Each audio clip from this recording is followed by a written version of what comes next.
There is an assertion today in the world, well, certainly in the United States, that there is a balancing and an equality to the genders or to the sexes. At least that's the desire. But that may or may not be accurate, but it doesn't preclude the fact that there is a huge difference between the behavior, especially in the shopping arena, of males and females. So while we may be equal, we are not the same. There is just a huge difference between the way we perceive the shopping world. And marketers know this and they take advantage of it, or they use it. Marketers don't seek to change behavior, at least not what I've seen, but they do seek to use it. They seek to understand it first and then use it second. And I think when you're reading the book, you see a lot of how they're trying to understand the behavior so they can get the most out of their product or their company or their brand by using those behaviors to improve. Watch the video regarding how marketers are using gender stereotypes. And listen, gender stereotypes are on both sides, right? It's not just women's stereotypes, it's also men's. So there's a commercial that's done by one of the beer companies. I'm not sure which one it was, but there was a guy who comes into the bar to see his friends, and he's got a satchel, and they keep calling it a man purse. And they chide him so much about the fact that he's carrying what they call a man purse that eventually he just gives in and says, yeah, I'm not going to carry it anymore. And that is a male stereotype, right? That this macho male, certain things just don't apply to the male side of the personality. And they use those standard stereotypes of male and female in the commercials and in their ads, and you'll see this in the video. The one for females is very different. The one for females is more sexist. It's more body-oriented, and you'll see that also when you look at the video. So pay attention this week to the ads that you watch, or the signs that you see, or anything that you get in the mail, anything, and see if you see these gender stereotypes that drive us in very specific directions. I thought this research from Social Psych Online was pretty interesting. It took a look at the entertainment industry, and it looked at how men and women are portrayed in entertainment. And some of the statistics were very telling. Women are 4 times more likely to not have a speaking role in both commercials and in movies than men. Women were 3 times more likely than men to be presented as a product user rather than the authority on the product. And women were 3.5 times more likely than men to be presented in a home setting or domestic environment versus in a work environment than men were. And then women were 2 times more likely than men to be associated with domestic products such as body care and home goods. And by the way, it wasn't just for women's products, it was also for young boys, young girls, and for the males in their lives products. So even when the product had no association to their gender, they were the ones who were more likely to be seen with that product than men.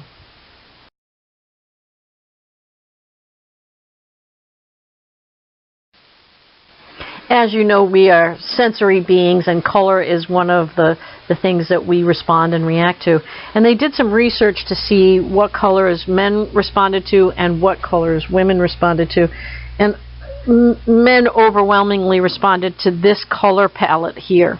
And we see this color palette, these blue color palettes, in a lot of corporate logos. They have a lot of blue in them, and this is geared towards the male side of the population.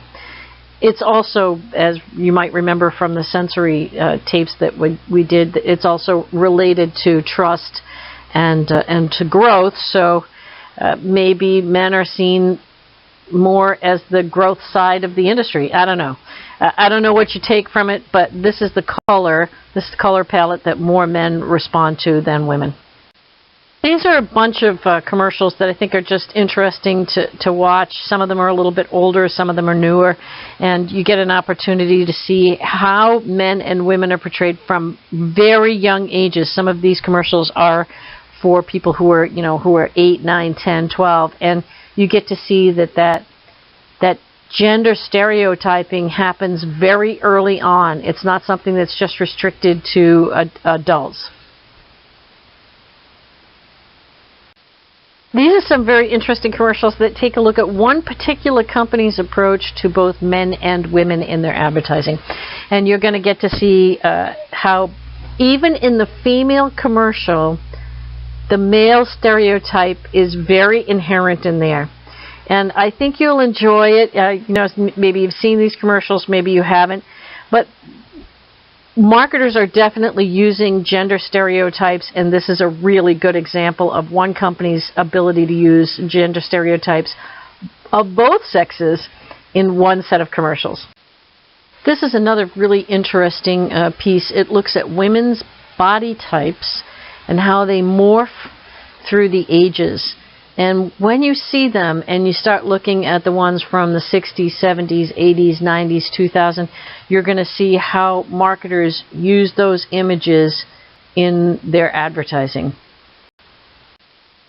Somewhere along the line you probably studied about Hofstede's cultural dimensions, and you probably looked at things like distance to power and willingness to take risk, and somewhere in there was the feminine versus masculine personality of the society.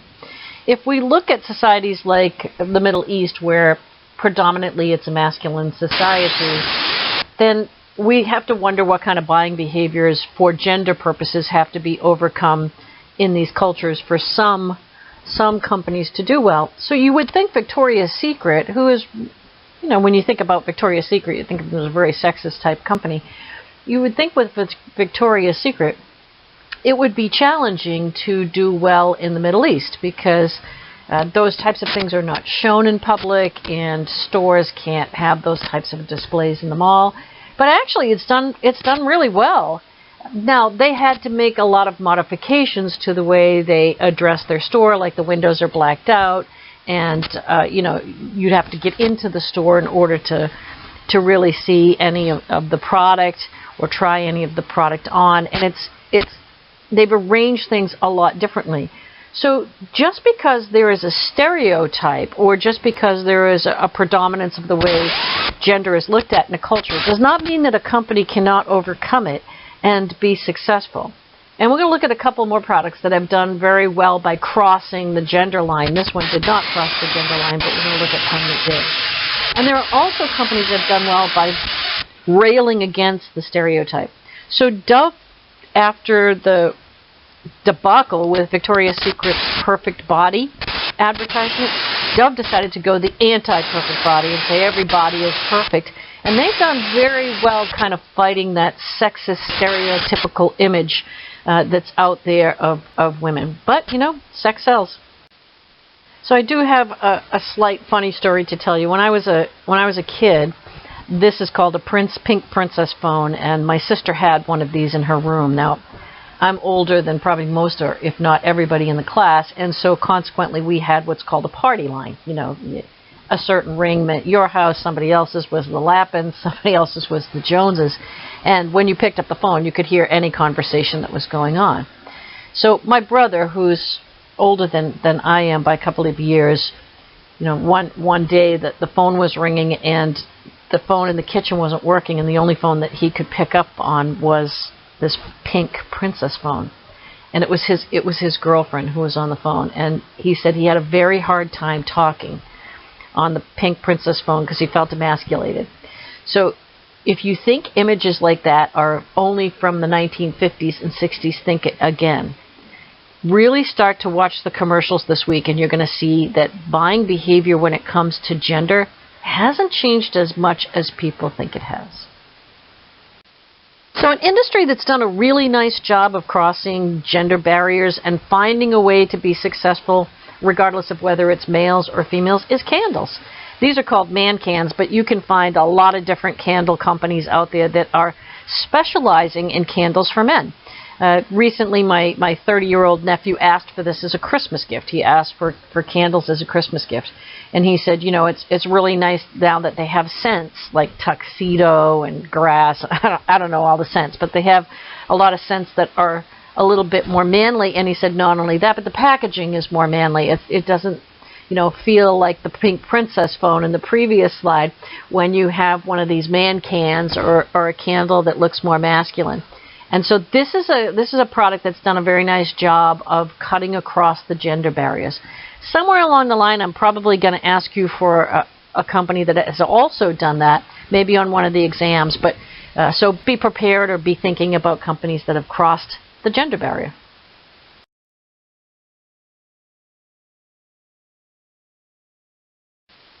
You are able to tell whether a commercial is geared to the female audience or the male audience. And in this case, because of the colors and a lot of the other things that you see in this ad, this is geared to men.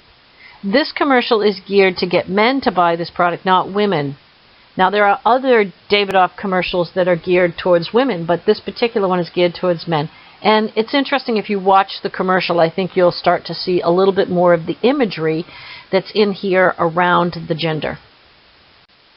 When we look at advertisements by gender, there are some things that work better depending on the gender. So women, promotions centered on beauty and youth are where a lot of the ads are being spent right now. And for men, promotions that emphasize value, ambition, and strength seem to be where a lot of the ads are being spent. And then women buy self-expression goods and men buy leisure items, which I found that kind of interesting, because when I sat down and thought about, my husband and I, it's pretty accurate. He definitely does buy, leisure items, and I do buy the self-expression goods. So when you start watching, the whole purpose of this class is to watch the ads and see what behavior they're tapping into.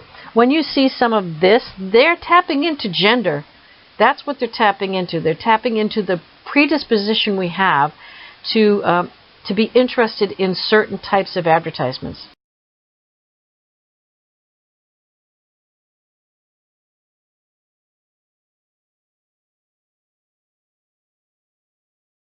Research shows that men focus on a main object in advertising, and if you're going to advertise to men, you should choose one particular thing and focus on that.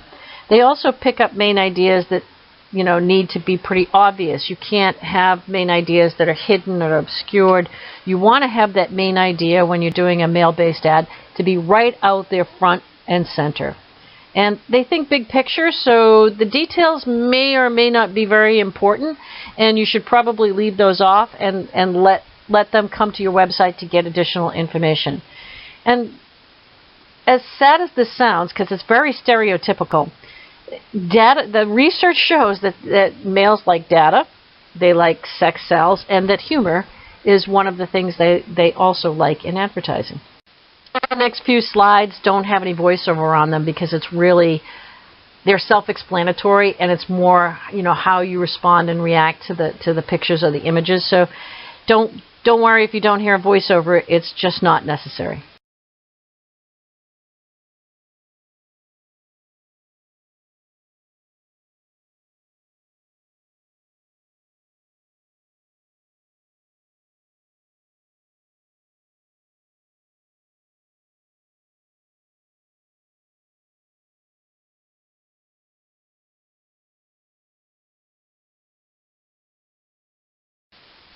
Some researchers indicate that there are consequences in the way we advertise to genders. And some of these can be that the gender roles are actually becoming more defined as a result of advertising and not as loose as we'd like to think they are. And that individuality versus the collective is much more important in advertising here in the United States than it is in other cultures, but it's bringing about the selfish, narcissistic side of our personalities, and we aren't as concerned about how other people are faring as we should be. And then, of course, body image has really done a number on women. Not just women, men suffer from the same types of eating disorders and challenges as well. But eating disorders, self-esteem issues, bullying, they're on the rise. They're not falling as people would think they are. We're more aware of them, certainly, but advertising is being blamed for a lot of this. And then, of course, consumption, right? Credit card debt, we're shopaholics, more is always better, and that false notion that materialism will lead to happiness, and of course it does not. So there are some concerns with the way that the marketers are currently advertising, and a lot of this is centered around the genders. I looked at some of the challenges that are faced because of the way we're stereotyping genders here in the U.S., but I'm going to draw your attention to a case study that is being done right now in India around car ownership and car driving. So women in the car movement in India is under a change. You know, women weren't much for the driving side of cars in India, but that's changing. Research now shows that between 10 and 12% of the buying population of cars in India are women, versus 6% not that long ago. And because of that, car companies in India have faced very similar things to what they face here, which is to change the cars to accommodate this new gender interest. And that includes nav systems and rear-facing cameras and easy or clutchless systems, which men don't necessarily aren't as concerned about in India. And we earlier I showed you a man can. I think this is very similar to that, right? Making changes to an existing product to suit a new and emerging demographic. So women are emerging demographics in a lot of cultures. Here in the States we represent a good portion of the buying population, but that's not necessarily the case in every country. Globally, women are becoming a force to be reckoned with in the purchasing side, and this is an example. In India, these statistics, by the way, are from somewhere around late 2017, so it's fairly new. And this is an interesting change that's taking place worldwide in consumption. So genders present unique problems to marketers, and the differences in the way we buy present unique challenges to marketers. Men are on a mission, women are on a journey. Men go in, they want to get what they get and get out, and women want to tool around and see if maybe there's something else they want. Shopping is an experience for women. Now, I have to say, I do find that some of the men in my family, shopping can be an experience if you go to the right place, like if you go to Bass Pro Shops or some of these types of places. But for the most part, shopping is not an experience for men. Women like to hunt, men like that effortless process of going in, which is why, by the way, we see more men on a mobile device and we see more men in e-commerce than we do currently women. Facts and figures versus an emotional response. Men like the data, right? Women like the emotion. Men are loyal to brands, women are loyal to good service. This is research that's been done again and again and again. Men are loyal to brands, women are loyal to service. Men buy on their mobile device double to the number of women who buy on a mobile device, although that's changing, it's growing. Women are starting to become more apt to buy on a mobile device. And women are found to respond more to email marketing, which I found this to be a strange statistic, that women respond more to email marketing. But it's an interesting one, because if you know how you can get your various genders to respond, and you're advertising to a gender, then it makes sense to understand what it is that drives them to buy.